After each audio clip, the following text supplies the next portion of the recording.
வணக்கம், welcome to Chitra Murali's kitchen. இப்போ வந்து நம்ம வந்து மைதா ரொட்டி எப்படி பண்ணுறதுன்னு பார்க்க போகிறோம். அம்மா வந்து நம்ம மைதா ரொட்டி எப்படி பண்ணுறது அப்படிங்கிறத சொல்லித்தர போகிறாங்க. இதுக்கு என்ன வேணும் சொல்லுங்கம்மா. மைதா, உப்பு. நம்ம வந்து 1/2 கிலோ மைதா எடுத்துட்டு இருக்கோம். அதுக்கு தேவையான அளவு உப்பு சேர்த்துட்டு இருக்கோம்.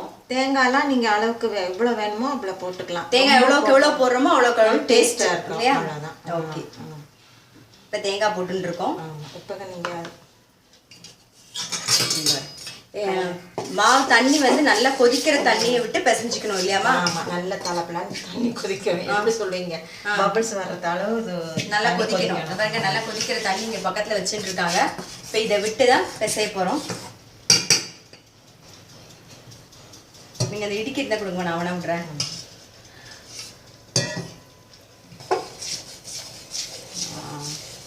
இந்த வெந்நீர் விட்டு நம்ம பிசைறோம் இல்லையா, அது எதுக்காக? அந்த மாவு அதிலே வெந்துருமா? ஆமாம், அதிலே வெந்துடும். அதிலே நல்லா இன்னும் நல்லா சாஃப்ட் ஆயிரும். ரொட்டி சாஃப்ட் ஆயிரும். சாஃப்டாக இருக்கும் ரொட்டி. ஓகே,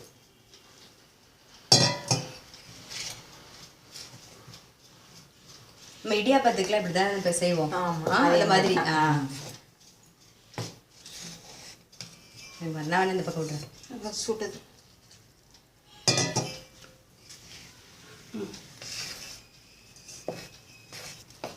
நல்லா இப்போ கொதிக்கிற தண்ணி விட்டு பிசைஞ்சிருக்கோம்.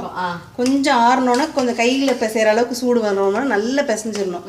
பிசைஞ்சிட்டு எண்ணெய் தொட்டு உருட்டி உருட்டி பெருசாக பால்ஸாக வச்சுக்கிட்டோம்னா அப்படியே ரொட்டி மாதிரி தட்டணும். ஓகே, தேய்க்கிறது சப்பாத்தி இடறதெல்லாம் கிடையாது. கையிலே தட்டணும், ரொட்டி மாதிரி தட்டணும். அந்த பாலித்தீன் கவர்ல எண்ணெய் தர விண்டு தர வேணாம். இது வந்து நம்ம தட்டிலே கூட தட்டலாம். தட்டிலே தட்டி. இப்போ பச்சை தண்ணி விட்டு பிசைஞ்சிக்கலாமா? இது ரப்பர் மாதிரி ஆயிடும். ஓ, இழுத்துன்று. ஆறுனாலும் சுடுதண்ணி போட்டு பிசைஞ்சிங்கன்னா தான் சாஃப்டா இருக்கும். ஆறி போச்சுனாலும் ரொட்டி சாஃப்டா இருக்கும். Okay okay. பச்சை தண்ணி விட்டோம்னா சாஃப்டா இருக்காது, வேக லேட் ஆகும். இது இப்போ வந்து அடுப்புல போடும்போது டக்கு டக்குன்னு வெந்துரும், சட்டுன்னு வெந்துரும். நம்ம ஈஸியா எடுத்துடலாம், உடனே எடுத்துடலாம். இழுக்காது. இப்போ இந்த ரொட்டிக்கு தொட்டுக்கிறதுக்கு என்ன?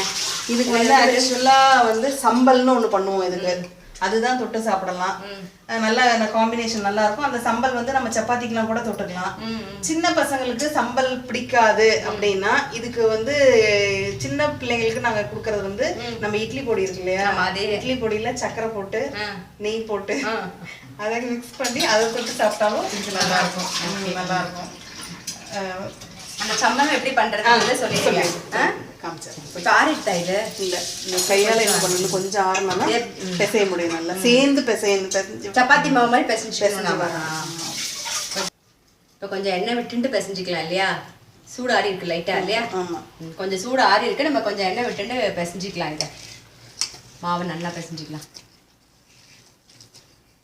ஆக்சுவலா இது எந்த இது ஆக்சுவலா வந்து ஸ்ரீலங்கன் டிஷ். இது தாத்தா பாட்டி அவங்கெல்லாம் வந்து ஸ்ரீலங்காவில் தான் இருந்தவங்க முன்னாடி.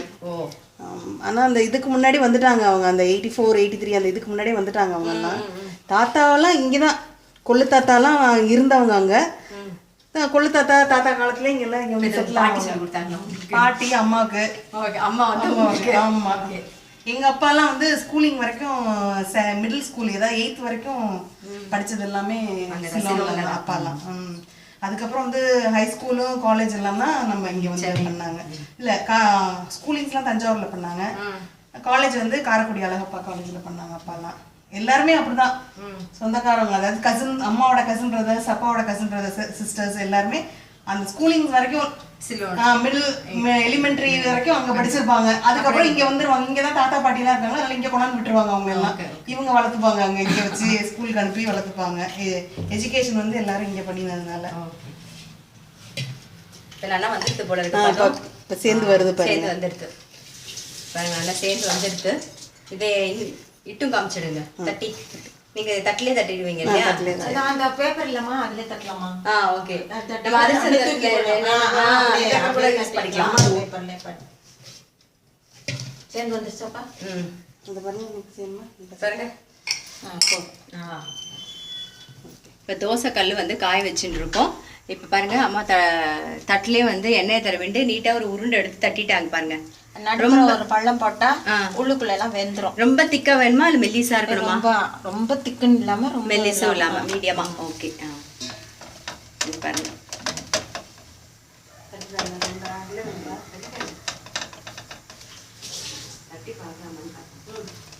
அது எண்ணெய் கொடுப்பா, எண்ணெயை காணோம் எடுத்துட்டேன்.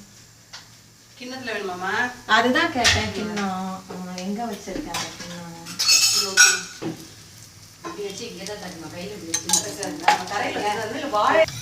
இது வந்து தட்டுல தட்டுறோம் இல்லையாம்மா? வாழை இலையில தட்டலாமா? வாழையில தட்டலாம். நல்லா இன்னும் ரொம்ப நல்லா வரும். அது இன்னும் ஈஸியா இருக்கும். இன்னும் ஈஸியா இருக்கும். சரி சரி.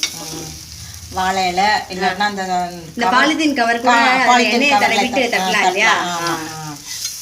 ஓரளவுக்கு மீடியமா திக்கா தட்டிக்கோங்க, ரொம்ப மெல்லிசா தட்டாதீங்க. வச்சுக்குவா.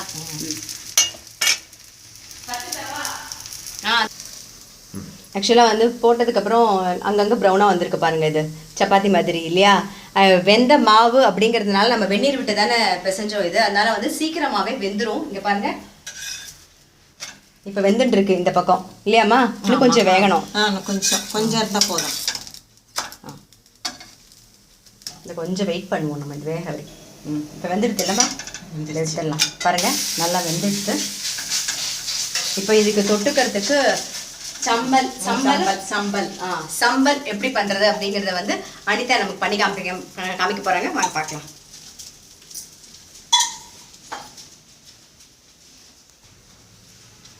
இப்போ சம்பலுக்கு என்னென்ன வேணும் அப்படிங்கறத வந்து அனிதா சொல்லுவாங்க. ஒரு அரை மூடி தேங்காய். இப்போ நான் சொல்றது வந்து அரை மூடி. அதுக்கப்புறம் நம்ம வீட்டில் எத்தனை பேர் இருக்காங்கோ, குவான்டிட்டிலாம் நீங்கள் எல்லாமே இது வந்து எதுவுமே பிளான்டே கிடையாது. எதுவுமே அப்போ நீங்கள் வாயில டேஸ்ட் பண்ணிட்டு கூட இது பத்தலையா அது பத்தலையான்னு இதில் போட்டு எப்போ வேணா சேர்த்துக்கலாம் இதில். அதனால இது வந்து நீங்கள் பயந்து எல்லாம் பண்ணணும் அளவெல்லாம் கிடையாது. இதுக்கு பயந்து பண்ணணும் அப்படிலாம் கிடையவே கிடையாது. இப்போ இது அரை மூடி தேங்காய்க்கு ஓகே, நல்லா ஒரு 10 சின்ன வெங்காயம் பொடி பொடியாக கட் பண்ண 10 சின்ன வெங்காயம். சின்ன வெங்காயம் 10 போதும் இல்லையா? அதுக்கு மேலே ரொம்ப தேவையில்லை. தேங்காய் மட்டும் ஜாஸ்தியாக போட்டுக்கலாம் நாம. இதையுமே நல்லா அப்படி பிசைஞ்சு விட்டுட்டு ஊற்று விடணும். எல்லாரும் நினைப்பாங்க இவங்க கையில் மிக்ஸ் பண்ணுறாங்கன்னு. ஆனால் இந்த டிஷ் வந்து கையில் பிசைஞ்சாதான் டேஸ்ட். ஸ்பூனில் பிசைஞ்சா இது வந்து டேஸ்ட் கொடுக்காது இது. ஏன்னா நம்ம பிசையறதுலே இந்த பச்சை மிளகா, வெங்காயம், தேங்காய் எல்லாமே மிக்ஸ் ஆகணும். காரம்லாம் சேர்ந்தாப்புல வரும் இல்லையா? ஸ்பூன்ல பண்ணீங்கன்னா அந்த மாதிரி சேர்ந்து வராது. அதனால கையில பண்ணா எப்பவுமே கைக்கு ஒரு டேஸ்ட் இருக்கு. பச்சை மிளகா 2 பச்சை மிளகா போட்டிருக்கேன், பொடி பொடியா கட் பண்ணி. அவ்வளவுதான். அடுத்து கொஞ்சம் கருவேப்பிலை பொடிசா கட் பண்ணிருக்கேன். அதுக்கு கொத்தமல்லி ரொம்ப கொஞ்சம் தான், கொஞ்சம் போதும். கொத்தமல்லி வந்து மேலே இலையா, தண்டு இல்லாம வெறும் இலை மட்டும், அதுவும் கொஞ்சம் கட் பண்ணி போட்டுருக்கேன். காரம் ஏற்கனவே பச்சை மிளகா போட்டுருக்கோம் 2. அதனால் இதுக்கு கொஞ்சம் 1/2 ஸ்பூன். ஓகே, காரம். ஆனா இப்ப வரமிளகா வந்து சிலது காரமா இருக்கு, சிலது காரம் கம்மியா. எல்லாமே நீங்க டேஸ்ட் பண்ணி பார்த்துட்டே போட்டுக்கலாம் இல்லையா? உப்பு போடுவா பாருங்க. இன்னும் கொஞ்சம் போடலாம். கொஞ்சம் அதே காரம், உப்பு, புளிப்பு எல்லாமே இதுக்கு வந்து நம்ம லெமன் புளியணும் இல்லையா? இது எல்லாமே உங்க டேஸ்ட்டுக்கு தகுந்த மாதிரி நீங்க வந்து மிக்ஸ் பண்ணிக்கோங்க. அனிதா சொன்ன மாதிரி நீங்க கையில மிக்ஸ் பண்ணுங்க. எப்பயுமே வந்து ஒவ்வொரு கைக்கு ஒரு பதம் சொல்லுவாங்க. கண்டிப்பா டேஸ்ட் வரும் இல்லையா? ஒண்ணுமே தெரியாம சமைச்சா கூட சில சமயம் நல்லா வரும். அந்த மாதிரி அந்த கைக்கு டேஸ்ட் தான் அது. ஆக்சுவலா எங்க பையன் நிக்கில் இருக்கால, சாம்பார் பொடி நாங்க தான் அரைக்கிறோம். ஆனா அவன் சாம்பார் வைப்பான், அது வந்து அவ்வளோ டேஸ்டா இருக்கும். ஆனா அந்த டேஸ்ட் வந்து எங்களுக்கே வரல. அதே சாம்பார் பொடி தான் நாங்களும் வச்சு யூஸ் பண்றோம். ஆனா அவன் அவ்வளோ டேஸ்டா பண்ணுவான் அந்த சாம்பார். இந்த எல்லாம் அந்த வெங்காயம் எல்லாம் முழுசா இருந்துச்சுன்னா நசுக்கி விட்டுட்டு கையாலே அப்படியே இந்த நல்லா பிசைஞ்சு விட்டுடலாம். அப்புறம் கடைசியா வந்து இதுக்கு லெமன் போட்டாச்சு. எல்லாமே கையில தான், கையாலே வடிகட்டிட்டு அந்த சீட்ஸ் எல்லாம் வராம. நான் வேணா புரியுவா? போதும், இது போதும். போதும், அரை மூடி போதும் இல்லையா? அரை மூடி லெமன். இதுக்கு என்னென்ன போட்டேன்னு சொல்றேன் நான். தேங்காய் வந்து நீங்க ஒரு அரை மூடி தேங்காய் போட்டீங்க. அரை மூடி தேங்காய், வெங்காயம் ஒரு சின்ன வெங்காயம் ஒரு 10.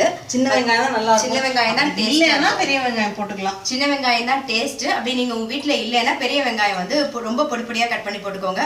10 சின்ன வெங்காயம், அப்புறம் பச்சை மிளகா காரத்துக்கு, வரமிளகா பொடி காரத்துக்கு தகுந்த மாதிரி, கொஞ்சம் கருவேப்பிலை, கொஞ்சம் கொத்தமல்லி வந்து வெறும் அந்த இலைய மட்டும் போடுங்க. அப்புறம் கொஞ்சம் லெமன், ஒரு அரை மூடி லெமன் புழிஞ்சிட்டு எல்லாத்தையும் நல்லா கையில நல்லா மிக்ஸ் பண்ணிக்கோங்க. தேவையான அளவு உப்பு சேர்த்துக்கோங்க, நல்லா மிக்ஸ் பண்ணிக்கோங்க. மைதா அப்படியே வச்சு சாப்பிடலாம்.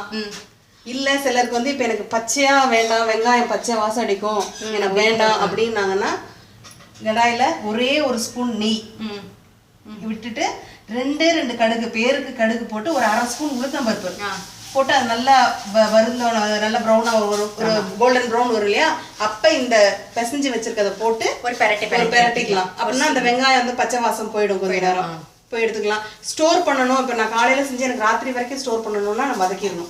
ஓகே, அந்த மாதிரி வதக்கும் போது நல்லா வதக்கிட்டோம்னா கலர் மாறிடுமா? இல்ல ஒரு அது வந்து இப்போ ஈரமா இருக்கு இல்லையா, அந்த ஈரம் எல்லாம் போயிடும், ட்ரையா வரும்.